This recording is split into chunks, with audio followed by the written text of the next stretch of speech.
Hi everyone, I'm Anushwa. We actually met in the previous time for a video for the resume thing, which I have talked about the pros and cons of a resume. Mostly I talked about the cons. So I got an immense response from that. And if anyone haven't checked out the video, in the description box, the link has been given. Please go and check it out. All right. So yeah, I talked about the pros, I talked about the cons, how you should have a resume and what are the things to be deleted and what are the things to be not to be deleted, right? So I talked about each bit of single things. So in the next time I've told you, then this time I'm going to talk about how to modify your resume in a single page where your chances of getting selected will be higher. So let's just start. All right. First of all, the thing which you can see, the name. The person's name is being highlighted and it's been boldly written. Yeah, it has to be always highlighted. Your name should be always highlighted. Secondly, in the right hand side, you can see the objective. In the previous time, I have told you the objective which was written in that time, it was not at all professional. The objective which you should be written about so that it will be totally professional is, I just read out for you. To pursue my career in an organization with performance-oriented environment for achievement of personal advancement. Being ambitious and hardworking, I'm looking forward to challenging my potential and be worthy of management, trust and confidence. So this objective, you can see, it's very much professional and very much onto it. Good. Education details, which I have talked about in the previous one also. Always it has to be left aligned and the boxes should be totally proportional, because it has to have a given value that the box or the resume is in a professional manner.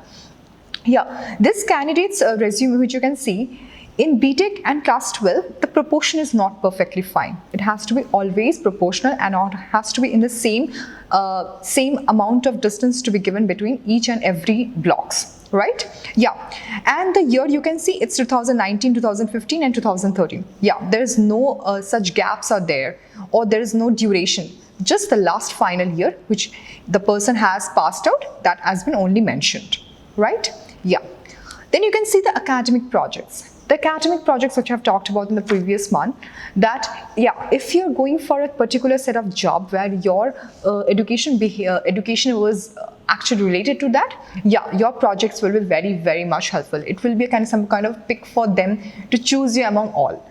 But if you're going for other kind of jobs rather than the educational background of yours, then yeah, you can write it down. There's no harm in that. But it's not that it will be very much beneficial for you, right? You should write it down, but you should not expect that this will be very much beneficial for you if you're going for other set of jobs. All right. So the next comes the achievement part, the achievements curricular and co-curricular. You can see the candidates have attended a lot of web development experiences in machine learning as well as inter-school programs and everything. Yeah, achievements to be mentioned always, because what you have achieved in your educational background from the very 12 years or to 15 years, that has to be mentioned, because sometimes it happens that your achievements is kind of a plus point for you to get into have an interaction with the HR as well as the interviewers. All right. So you should always mention the achievement and should be highlighted, like in the resume which has been shown to you. So he knows C, C++, Python, Java, HTML. That's really good. He should mention it. You should also mention it. Like this is a very much plus point for you also. So this is fine. Now you can see in the personal details part. Yeah, in the first important thing which you can see is a photograph. A big photograph should be given, because it has to be in highlighted way, so that when the HR or the interviewers are seeing your resume, before he or she takes your interview, he should get to know, okay, this is the candidate. I have quick idea about that candidate. Then the personal details, DOB, date of birth. Yeah, he has just written the date of birth, September 1996. Rather than he has put up his age also. Either you write date of birth or just put the age. Don't write both. Nationality he has written, gender, mobile number and email ID. His details he has written perfectly and in a bold letter and in a highlighted manner. Right? Yeah. Now you can see you have to write the most important two things. That is the skills. You should always write skills. What are the skills you have? Like you sound analytically and reasoning skills, ability to coordinate and plan, execute projects, expensive, very good in team working and everything. You should always write it down. Your skills will be a plus point for you to get selected for that particular organization, right? So always write it down, the skills, always highlight your skills. And lastly, the languages. How many languages you speak. As many languages you speak, it will be very much good for you to have a good way of contributing toward this industry or that organization. All right, so you can see the resume is one short page, and there's in the back there's nothing.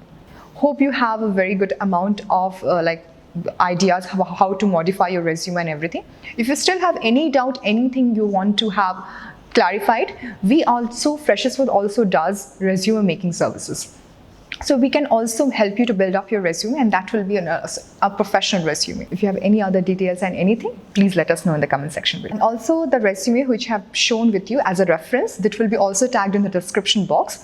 So you can also have a help with that resume as well. Okay, thank you so much.